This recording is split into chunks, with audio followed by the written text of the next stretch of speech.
가끔은 규칙 속에 사는 것도 나쁘지 않았다.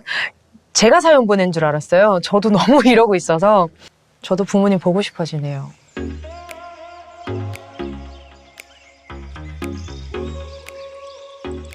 안녕하세요, 여러분. 일상 다방사 라이브 네 번째 아티스트 정은지입니다. 반갑습니다.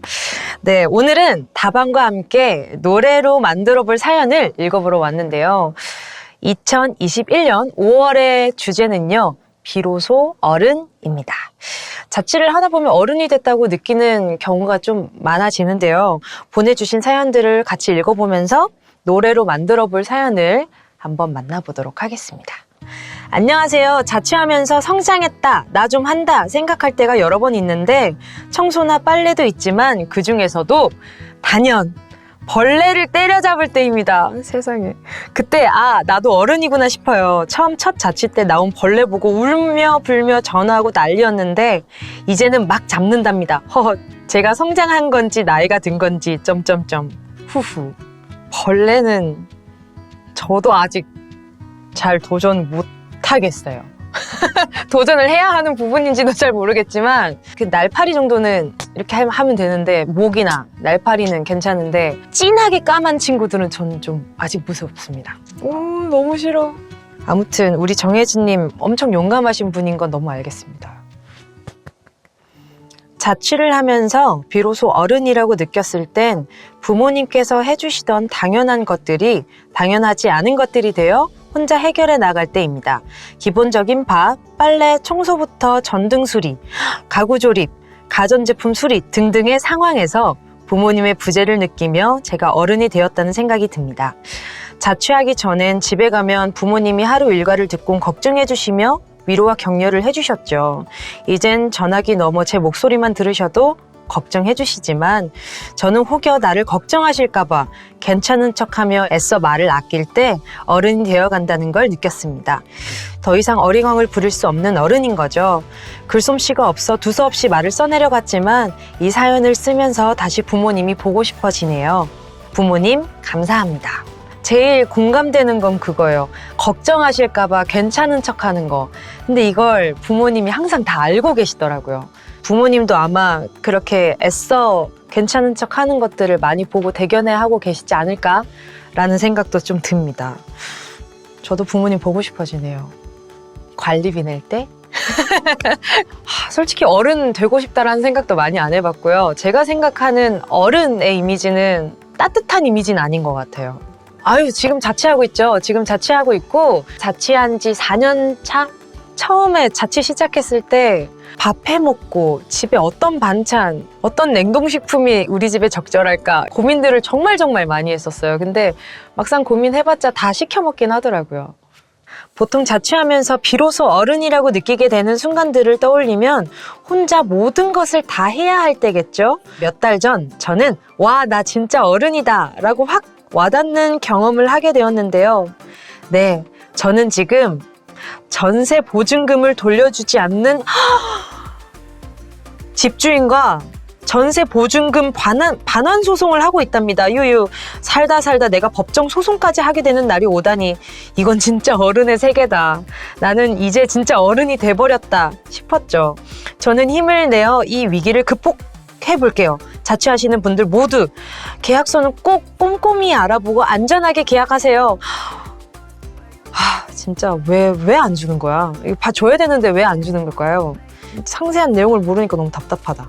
우리 박지혜님 잘 해결됐으면 좋겠어요. 이런 거 이야기하기 쉽지 않았을 텐데 이렇게 웃프게 보내주신 것도 좀 마음 아프긴 하다. 이게 웃을 게 아니잖아요. 근데 나 진짜 어른이구나 라고 우스개로 보내주실 수 있는 마음 자체가 어른인 것 같아서 이 상황은 너무 계약서 앞으로 잘 보시고요. 이러면서 또 하나 배우는 거라고 생각해야죠. 뭐 어쩌겠어요. 조금 계약서한테 따돌림 당하는 기분이 좀 있었어요. 너무 갑과 이하 갑과 을로 칭한다. 이래서 어려운 말들로 해놨는데 조금 쉽게 풀어줄 수 있을 것 같은 말들도 어려운 말들로 해놓으니까 일부러 이렇게 적으시는 건가? 라는 의심도 해보고 한겨울에 보일러 자체가 고장이 난 거예요. 그래서 한 달 내내 찬물로 샤워했어요. 근데 이걸 집주인한테 이야기를 해야 하는 건가?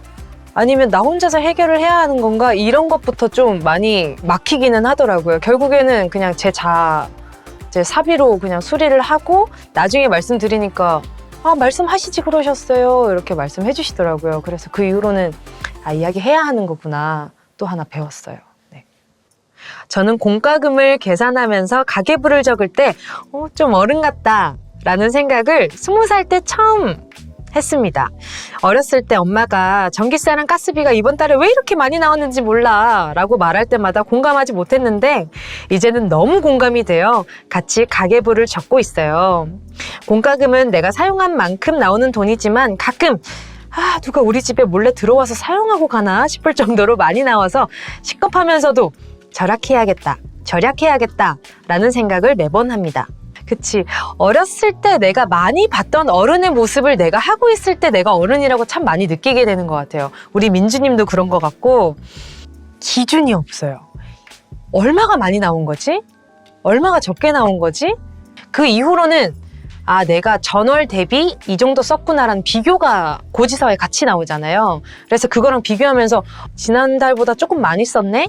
이런 반성은 조금씩 했는데 처음에는 뭐지? 라는 물음표만 계속 있었어요. 불을 잘 안 켭니다. 집에 가면 아시죠? 요즘에 무드등 아시죠? 워머, 캔들 워머. 그것만 있어도 충분히 집은 밝다고 생각을 해서 밤에 불 잘 안 켜요. 네. 자취의 장점, 엄마가 없다. 자취의 단점, 엄마가 없다. 6시 퇴근 후 청소기 돌리고 설거지하고 세탁기 돌리고 빨래 널고 저녁 먹고 치우고 보면 어느새 9시.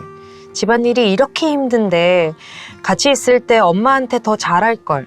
엄마의 존재와 도움받는 걸 당연하게 여겼던 지난날에 대한 반성.